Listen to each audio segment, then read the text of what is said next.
Welcome to another episode of the True Crime Tales. Today's episode is called The Murder of Maria Ridulph. This is a true story of a kidnapping and murder of a young girl, and to this day, it's still unsolved. December 3, 1957. It was the day that changed Kathy Chapman's life forever. Chapman was just 8 years old that December, and like nearly every child in Sycamore, Illinois, she couldn't wait for the first snowfall. Chuck Ridulph, then 11 years old, remembers his little sister, 7-year-old Maria, rushing out to play with Kathy around 6 p.m., just as flurries and the dark night settled over the idyllic Midwestern town. Today, I'm sure a lot of parents are saying, how could that young girl have been out after dark on that corner? Well, this was a norm, Chuck Ridulph explained. No one ever locked doors in Sycamore, or thought twice about letting little girls out to play a game they called Duck the Cars. We would go around the pole until a car would come up the street, and then you had to get behind a tree before the car lights hit you, Chapman said, smiling at the memory. Retired Sycamore Police Lieutenant Patrick Solar has studied the cold case extensively. The unknown subject would have approached from south on Center Cross Street. Probably had a vehicle parked on the road. He may have gone by and seen the girls playing, said Solar. Moriarty asked Kathy, had you ever seen him? I had never seen him before, she replied. Not at all. And were you nervous at all with someone walking up towards you?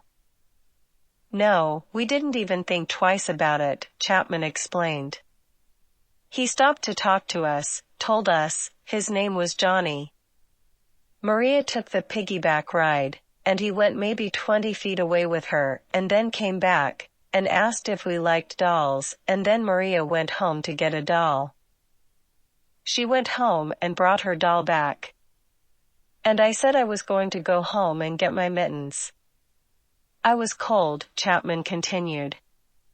I left both of them standing there on the corner, and when I got back, they were gone. No sign of her doll, no sign of her, no sign of anybody. Kathy came to the door and asked if Maria was there. I didn't think anything of it. I just said, no, she's still outside, Chuck Ridulph recalled. It was a few minutes later, she came back. I can't find Maria. When Chuck searched for Maria and couldn't find her, he finally told his parents. According to public records, it was another hour before Ridulph called police, who joined an already frantic search for Maria and the man who called himself Johnny. If you can imagine, armed citizens walking the streets with shotguns and rifles and handguns tucked in their waistband, knocking on your door. We need to search your home. There's a girl missing. They set up roadblocks on rural roads. They stopped every car. Searched every trunk. Some men came to the back door of our house and knocked and asked for Dad. Jean, then 10 years old, lived with her large family, just down the street from the Ridulph family. Her baby sister, Jan, was just a year old. Their father ran the hardware store and was asked to open it up so they could get flashlights and lanterns. We didn't have a lock on our back door. Dad cut a 2x4 and jammed it into the door so that it wouldn't open. Moriarty asked, were you scared? Yeah, I was scared. The thought of having to lock a door against an intruder was new. No one knows exactly when Maria was taken, but 2 neighbors reported hearing a scream around 7 p.m. In an alley not far from where Maria disappeared, her doll was found. The doll was found between the fence and a garage, which is set back on Center Cross Street. Within days, the FBI took over. Dozens of G-men descended on Sycamore and turned a small motel into their local headquarters. But there was little to go on. The crime scene had been trampled before any physical evidence could be gathered. All those investigators had was one eyewitness, who was 8 years old. I did have to go to the police station and view lineups of different individuals. I had to go through mugshot books, Chapman explained. Moriarty asked, "Do you know how many pictures you looked at?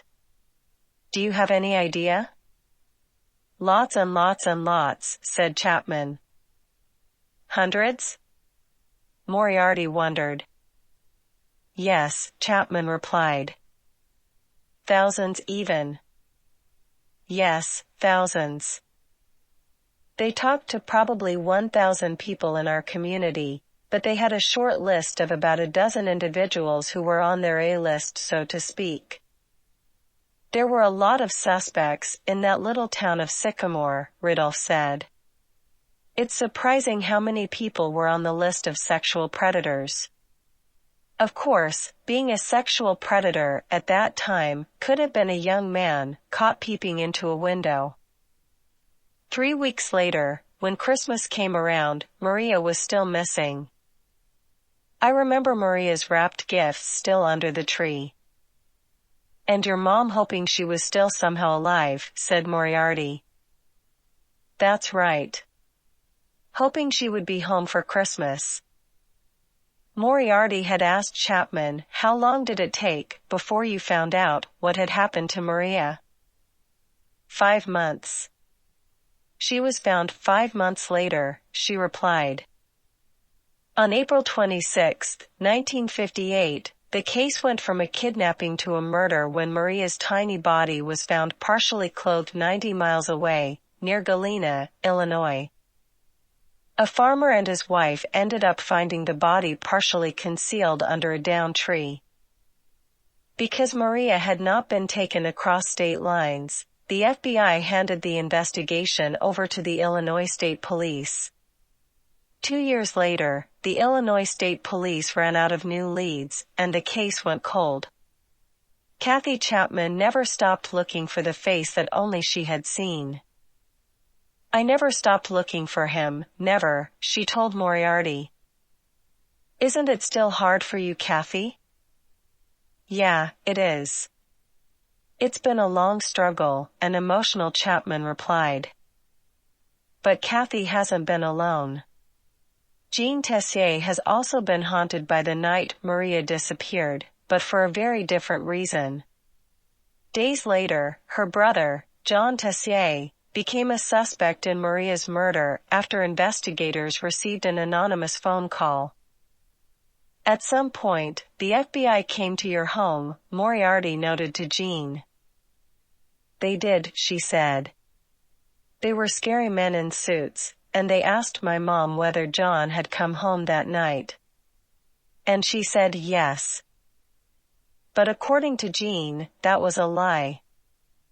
Moriarty asked Jean, "Why do you think your mom lied about your brother being home when you knew he wasn't?" "I thought she must be protecting him because she had, to my knowledge, lied to protect him before." Secrets revealed. As years turned to decades and there was still no arrest in the kidnapping and murder of little Maria Ridulph, it seemed the mystery of her death would haunt the town of Sycamore forever. I think a lot of people look at Sycamore, Illinois, and they say, "Oh, the perfect American town, the great place to raise kids." There were a lot of dark secrets in that town too. 50 years after Maria's mysterious murder, one of those dark Tessier family secrets would shock their tiny town. Jean said it stirred up many old wounds. "It dragged me against my will back into a past that I was glad to have survived." The year was 1994, and Jean's mom was on her deathbed about to make a stunning confession about her son. The sisters Jan and Mary were at their mother's bedside. "I knew she was taking to her grave so many demons. She seemed like she was fighting dying," Jan said. "All of a sudden, I hear, Janet. She grabbed my wrist in the strongest grip and then she said, "Those two little girls, and that one that disappeared. John did it. John did it. And you must tell someone." "Was what she said to you that clear?" "John did it." "It was that clear?" Moriarty asked. Jan replied, "Yeah. Very clear." She was frantically adamant that I do something. Jan says she was so focused on calming her dying mother that she never asked why Eileen Tessier suspected her own son of snatching and killing Maria Ridulph. "I promised her I would take care of it.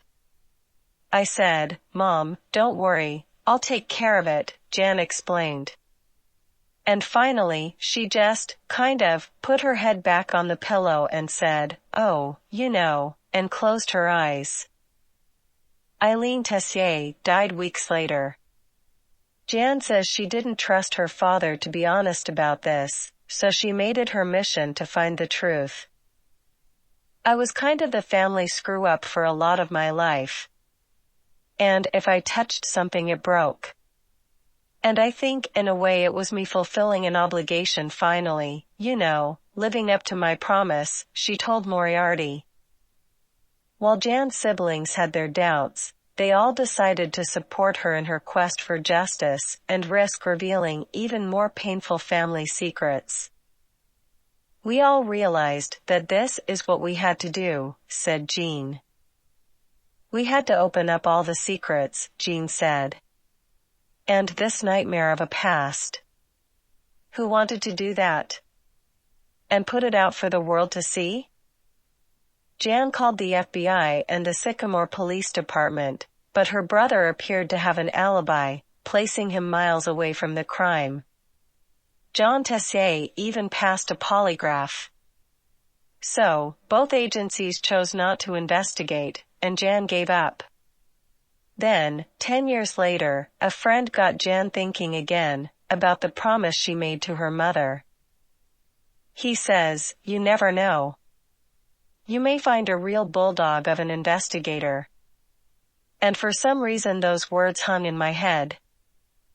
The one law enforcement agency that Jan hadn't contacted yet, the Illinois State Police, was about to get an email. I hit send.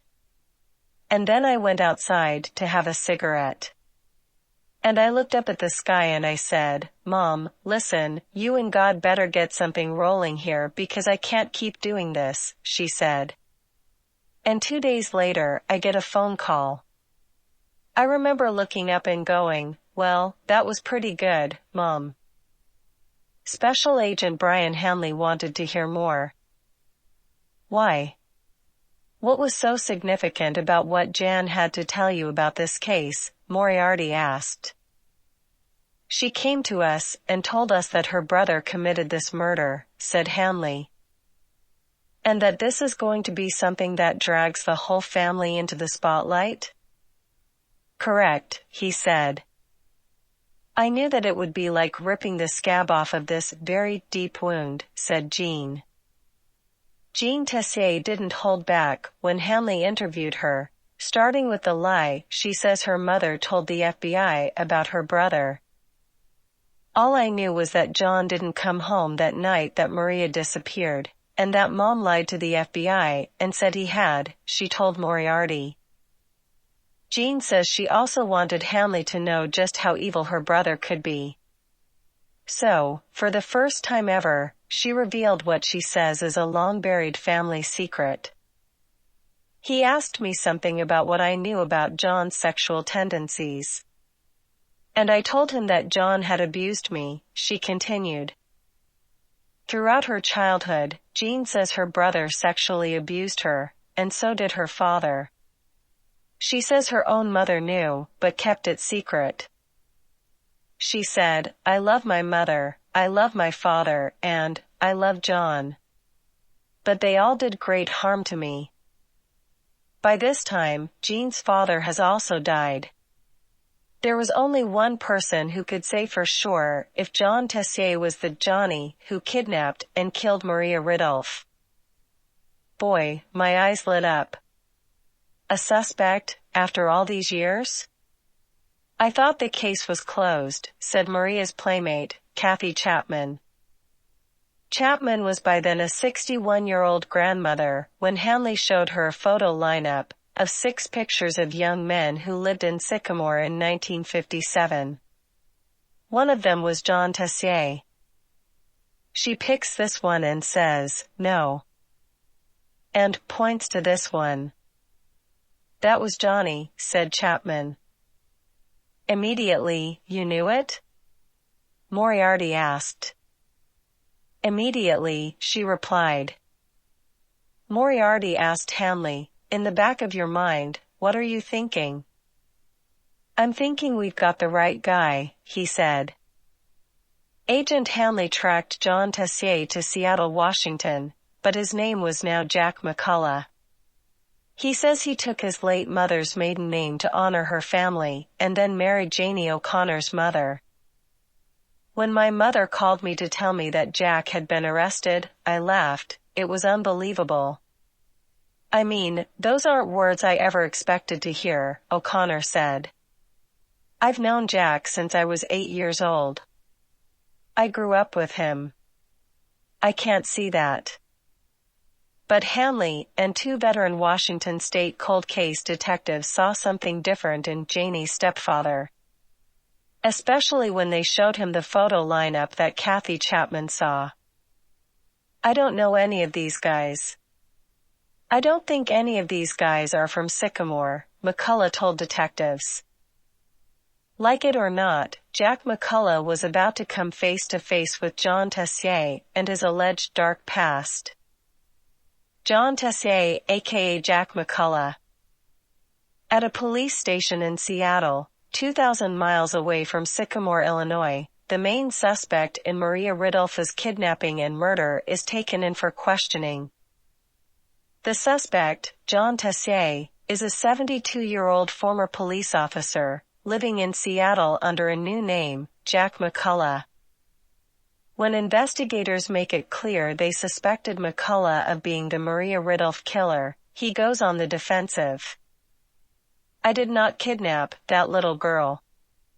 She was loved in the neighborhood. She was a little girl with big brown eyes. And she was sweet as could be, hardly said a word to anybody. And everyone loved her," McCullough told detectives. To State's Attorney Clay Campbell, McCullough's clear and detailed memory of the child was a red flag. "It appeared to us that he was describing somebody that he was obsessed with. That he had thought a lot about," he told Moriarty. Even more troubling to investigators, McCullough makes an astounding claim. He knows the identity of the killer, someone from the old neighborhood. McCullough told detectives, "I want to talk to you about who I think did it." Seattle cold case detectives, Cloyd Steiger and Mike Ciesinski assisted in McCullough's interrogation. "That's a classic. Like a lot of serial murderers actually that I've interviewed, it's the same thing. They're going to help you find the real murderer," Ciesinski told Moriarty. McCullough told detectives, "This guy would have been perfect. He was about my height, he looked something like me." He doesn't say he looks like the description given. He said, "He looks like me," Steiger pointed out. Moriarty asked, "What does that say to you?" "That says to me that it is me. And I'm just trying to push your attention over here," he replied. Jack McCullough, aka John Tessier, chose to sit down with 48 hours to tell his story. Aaron Moriarty asked, "Are you the Johnny who kidnapped and killed Maria Ridulph?" Jack McCullough stated, "Absolutely not." McCullough does admit to sex play with his sister, Jean, when they were younger. Special Agent Brian Hanley said, "You had a sexual encounter with your sister." Aaron Moriarty asked, "Did you abuse your sister as she was growing up?" "You did, didn't you?" Jack McCullough stated, "My sister and I were very close. Aaron Moriarty asked, "What do you mean that you were very close with your sister?" Jack McCullough stated, "We're done with this. This has nothing to do with Maria, has nothing to do with murder." Aaron Moriarty said, "You were." Jack McCullough stated, "We're done." Aaron Moriarty asked, "So, you're not going to answer anything more on that?" Jack McCullough stated, "Correct." Special Agent Brian Hanley said, "As you got older, could there have been other times?" Jack McCullough stated, "Yeah, but this doesn't make me a suspect in a murder." Still, when Clay Campbell watched the interrogation, he was convinced they had Maria's killer. "I thought to myself, time should not allow you to get away with murder. I thought I had an obligation to go after him." At a press conference, Campbell announced that McCullough was charged with murder, kidnapping, and abduction of an infant. "If they had a tiny bit of evidence, maybe I'd think, could it be? But they have no evidence. They have no proof," said Janie O'Connor. McCullough's stepdaughter says Campbell has the wrong man. But why would his own siblings say that he killed that little girl? Moriarty asked O'Connor. "I have no idea," she said. "But to wait 54 years, to sit on info. I can't imagine waiting a day, if you believed you knew who killed a little girl." O'Connor says her stepfather was a decorated Air Force captain and police officer. But she had never heard Michelle Weinman's story. When detectives in Seattle started looking into McCullough's background, they found Weinman, a bartender, in Tacoma. "This man is not what he claims to be, he's a monster," Weinman told Moriarty. "And I said, yeah, I know him. You know, he molested me." Weinman told detectives that back in 1982, when McCullough was Officer Tessier, she was a 14-year-old runaway, seeking refuge from an abusive home.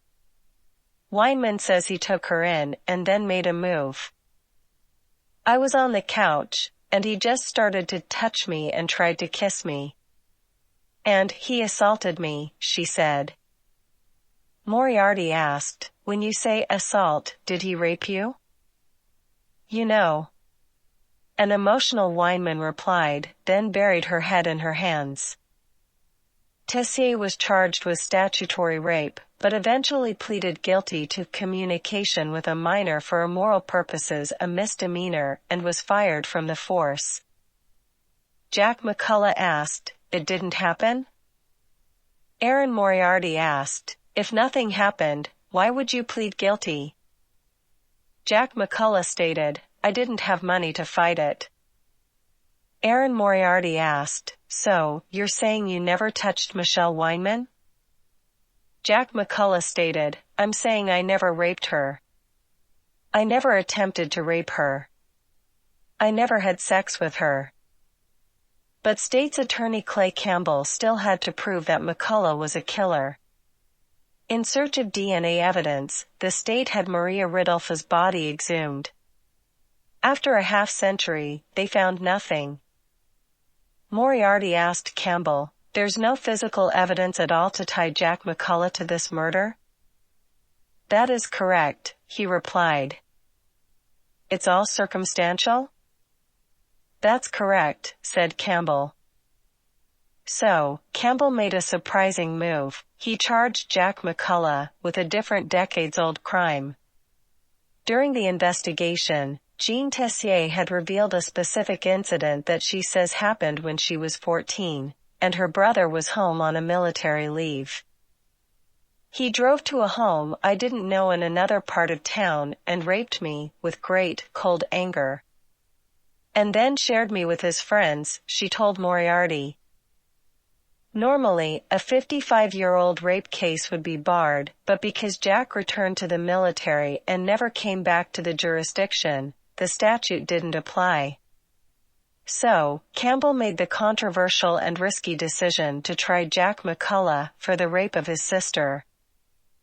Campbell explained, "My thinking was, let's try that one first, and if he's convicted on that, it takes a lot of pressure off us in this next case. Prosecution has really nothing on murder. They've ripped this man from his family, destroyed his life, extradited him to another state, and they have not a shred of evidence. So now, we're going to do this rape charge." But Campbell had a problem. He had promised Jean Tessier, now the mother of 2 grown children and a chaplain, being considered for an Episcopal priesthood, that he would never pursue a rape trial without her consent. He said, "Well, I know I told you I wouldn't go forward without your blessing. But I am," Jean explained. "And I felt as powerless as I'd felt that day. I felt like I was being raped again by this legal process." A sister speaks out. On April 10, 2012, Jean Tessier took the stand in a Sycamore courtroom and accused her brother of raping her when she was just 14 years old. "I made myself look at him as soon as I sat in the witness stand. I had to have done that, already before I could even speak," Jean told Moriarty. "I had never said that story out loud to anyone except Brian Hanley. And they were asking me to go in this very public forum and talk about the most painful day of my life." But State's Attorney Clay Campbell felt he had a better chance of convicting Jack McCullough of rape than murder and was determined to put the 72-year-old former cop away for life. Asked what it was like telling her story on the witness stand, Jean told Moriarty, "It was terrible. Because I had no control over the story. I had to only answer the questions that I was given. In a room full of strangers, except for the man who had done this to me." "Of course, he says he's innocent," said Michelle Weinman, who was allowed to testify about what she says McCullough did to her when she was also a teen. "I'm here to tell you right along with his sister, this man is not what he claims to be. He wears a mask, and it's scary," she told Moriarty. McCullough, concerned he couldn't get an impartial jury in Sycamore, chose to let a judge decide his fate. The trial lasted 4 days. 2 men who lived in the house, where Jean says the assault took place, denied any knowledge of the event. With no evidence to back her story, Jean feared that her word wouldn't be enough for the judge and left before the verdict was in. "I was several hours towards home," she explained. "I didn't want to be there to hear it." Moriarty asked, "Why were you so sure that he wouldn't be convicted?" Because Jean replied, he'd gotten away with everything he'd done his whole life, including what he did to Michelle.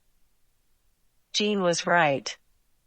Jack McCullough was found not guilty of rape and not guilty of indecent liberties with a child.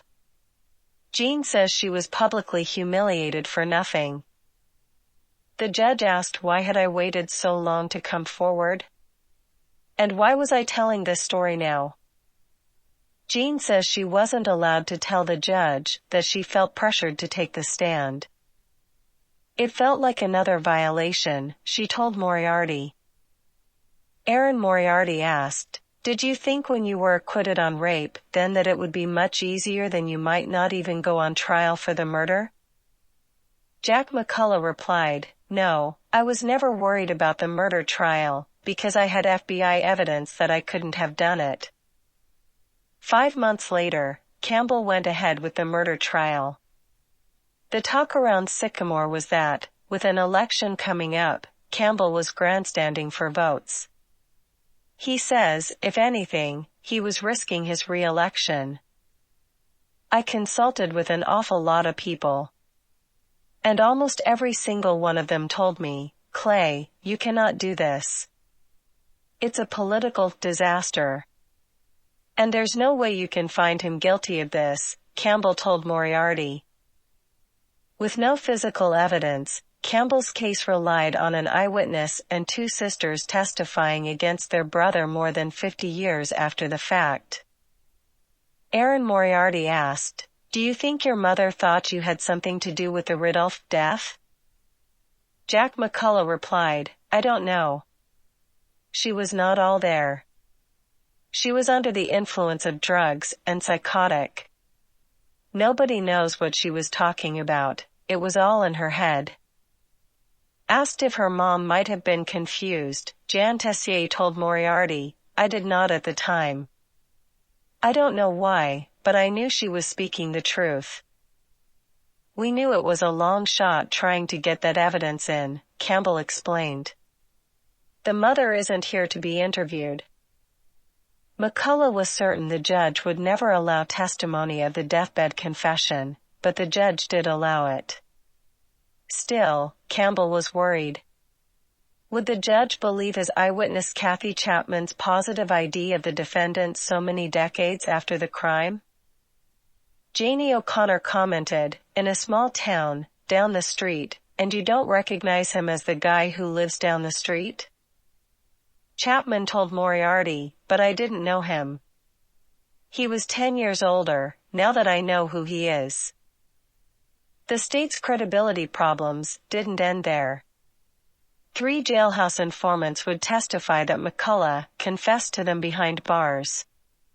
One snitch, now serving 33 years for murder, claimed that McCullough told him he killed Maria by accident. Campbell told Moriarty, "The rules were very clear up front. There was absolutely nothing we were offering in exchange for their testimony, because I knew the judge would view it with the same skepticism that you are." McCullough told Moriarty, "Why would I run up to somebody who I did not know and say, 'Oh, you look like an honest person, why don't you listen to my story? I murdered a little girl and I want to stay in prison forever.' Stupid, huh?" But the biggest obstacle for Campbell was in the original FBI case file. Remember, according to statements made by witnesses at the time, McCullough has an alibi, something he tried to tell police when they arrested him. Jack McCullough interrogation transcript states, "The day Maria was kidnapped, I was in the induction center, joining the Air Force." McCullough told Moriarty, "The only thing that matters is where I was at the time of the kidnapping. I was in Rockford, 40 miles away. You can't beam me up, Scotty. He wasn't even invented." McCullough's alibi. As his murder trial approached, Jack McCullough felt confident. "I have an alibi. We're talking about the FBI here, okay? J. Edgar Hoover's signature is on some of my documents," he told Moriarty. They couldn't find Hoover's signature, but the FBI file still made McCullough feel confident. And that's not all. McCullough also points out that he isn't the only credible suspect to have surfaced over the years. Before him, there was William Henry Redmond. "You remember the newspaper articles written at the time?" Moriarty asked Patrick Solar. "Yes," he replied. "And what were the headlines?" "Case closed," he replied. In 1997, Sycamore Police Lieutenant Patrick Solar was sure he had identified the man who likely killed Maria. Redmond had been arrested for the 1951 rape and murder of another little girl. He was a carnival worker and a truck driver and a day laborer, Solar explained. "But there's a twist." Moriarty asked. "By the time you heard about him?" "He had died in 1995, Solar explained. If you're Jack's defense attorney, Pat Solar is your dream witness because he pointed the finger at a totally different suspect and said, "Case closed," Moriarty noted. "Yes," Solar affirmed. Before McCullough's trial even began, the judge ruled out any testimony about Redmond, stating that he was not a credible suspect. But the defense still had McCullough's alibi, FBI documents that indicate he made a collect call, which placed him miles away in another town when Maria Ridulph was snatched. Jack McCullough stated, At 6:57, I made the call. I had proof of where I was. 3 people, a telephone operator and her supervisor, an Air Force colonel, and an Air Force tech sergeant all had me in Rockford from 6:57 until about 7:30.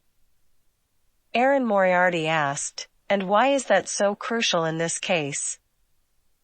Jack McCullough replied, "Because she was kidnapped at 7 o'clock. But the state's attorney believes that other reports in the case file indicate Maria might have been abducted an hour earlier. It was easy for us to imagine him killing her, at least kidnapping her, getting her in the car, and then driving up there and stopping at a pay phone and making a phone call from somewhere," said Campbell. Moriarty said, "You think he was setting up an alibi by calling?" "There's no question," said Campbell. That alibi was McCullough's best hope. But court-appointed defense attorney Tom McCullough and investigator Crystal Harrell were worried that they wouldn't be allowed to use these now more than 50-year-old documents at the trial. "It's not standard in any trial that you ever allow reports in. That's why you call witnesses to testify, the police," Harrell explained. "But in this case, all of our witnesses were dead or senile. And so, just like the police reports of other suspects, the judge kept the FBI file out." Erin Moriarty stated, "You understand why a judge would keep out these documents. These documents were written 55 years ago, and the people who wrote them are dead. There's no way to verify how credible they are." Jack McCullough replied, "But it's okay for him to use hearsay in the case of my mother, isn't it? She was dead." Erin Moriarty asked, "You could have given your alibi if you took the stand. Why didn't you take the stand?" Jack McCullough said, "That's what you got attorneys for. My attorneys told me they didn't want me to take the stand." When both sides rested, the judge announced he would take the night to review the evidence, but that he already had his decision. On September 14, 2012, the Ridulph and Tessier families gathered at the courthouse to hear the verdict. We went into the courtroom and the judge started to speak. And at first, I went, "Oh, no," because it sounded like he was going to say, "Not guilty," Jan Tessier said. And then he said, "Therefore I find the defendant guilty." The judge ruled that Jack McCullough would receive a life sentence with the possibility of parole after 20 years. The courtroom exploded. Maria got her justice, Jan said while giving a thumbs up to reporters outside the courthouse. In his decision, the judge said he found credible all the prosecution's witnesses, even the jailhouse informants. But it was Kathy Chapman's identification of the man she encountered as a little girl one winter evening 55 years ago that made the crucial difference. This time, the long arm of the law reached out and got him, Campbell told Moriarty.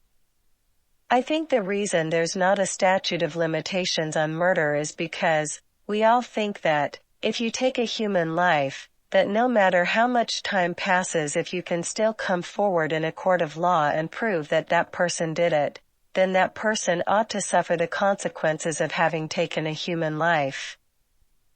McCullough was sentenced to life in prison. Erin Moriarty inquired, "Did you get a fair trial, Jack?" Jack McCullough said, "I did not."